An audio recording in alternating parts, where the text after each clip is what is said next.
بہت ہی اہم سٹوری ہے جو ہمارے معزز دوست جناب فردوس جمال صاحب بریک کریں گے ایران کے حوالے سے کہ ایران کے اندر وہاں کے جو حکومتی عہدیداران ہیں، وہاں کے جو وزیر داخلہ ہیں، انہوں نے پاکستان کے خلاف کیا، انہوں نے وہاں پہ پریس کانفرنس کی ہے اور اس میں انہوں نے کیا اپنے عزائم کا اظہار کیا. تو ایک خاص بہت اہم سٹوری ہے جو آج ہمارے فردوس جمال صاحب انشاءاللہ اس سٹوری کو بریک کریں گے، ایکسکلوزیولی بریک کریں گے.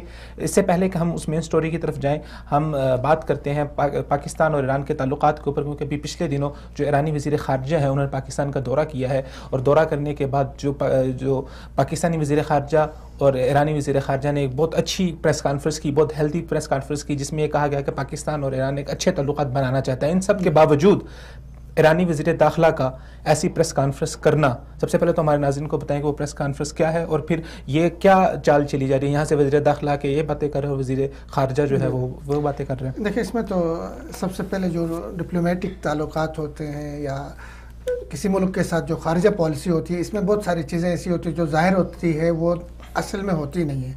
ہاتھی کے دانت ہوتے کھانے کے اور دکھانے کے، بہت ساری چیزیں ملکی مفاد میں، دونوں ریاستوں کے مفاد میں وہ پبلک نہیں کی جاتی ہیں. اگر آپ دیکھیں نئی حکومت تحریک انصاف جب سے آئی اقتدار پہ، اس سے لے کر اب تک مختصر 100 دن بھی نہیں ہو گئے، ایرانی وزیر خارجہ 2 دفعہ پاکستان کا دورہ کر چکے ہیں. صحیح. اور اس دورے کی ظاہراً کوئی ایسی ریزنز بھی نہیں تھی، کہ وجوہات بھی نہیں ہے. فار ایگزامپل مثلا کوئی ماضی میں اس طرح ہوتا تھا، Iran Pakistan gas pipe line کی بات ہوتی یا اس طرح کے، وہ کیوں آیا، کوئی واضح اہداف وہ سامنے نہیں آئے. تو ہماری جو اپنی انفارمیشن ہے، ہمارے اپنے ذرائع کی جو انفارمیشن ہے، اس کے مطابق چونکہ وزیر اعظم صاحب نے پہلا دورہ سعودی عرب کا کیا. صحیح. اور سعودی عرب دورے کے جو نتائج تھے وہ ہم سب کے سامنے.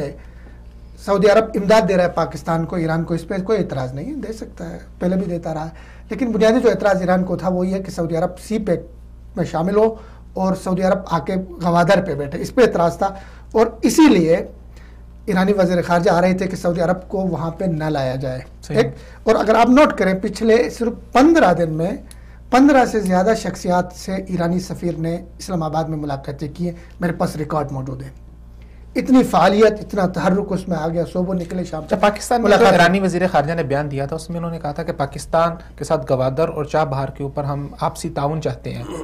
وہ تو اس طرف لانا چاہ رہے ہیں پاکستان کو. نہیں، وہ ظاہری، دیکھو میں وہیں پہلے بتایا کہ کچھ بیانات اور ہوتے ہیں، اندر کچھ اور ہوتا ہے.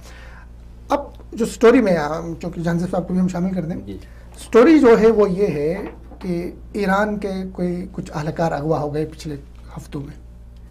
ان میں سے 5 کو پاکستانی فوج نے بازیاب کروایا اور جیش العدل نامی ایک تنظیم نے ان کو اٹھایا تھا، جو بھی تھا وہ واپس ہو گئے. تو باقی کچھ 5-6 رہتے ہیں جو ابھی تک بازیاب نہیں ہوئے. ٹھیک.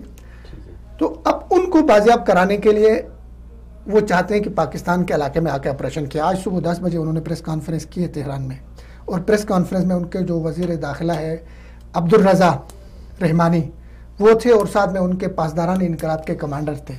انہوں نے ذرا دھمکی آمیز انہوں نے پریس کانفرنس بھی کی. انہوں نے کہا کہ ہم پاکستان سے اجازت لے کر ان کے علاقوں میں آ کے ہم کارروائی کریں گے. مطلب یہ کہ آپ کو پاکستانی فورسز پہ اعتبار نہیں ہے، آپ خود کارروائی کرنے آتے.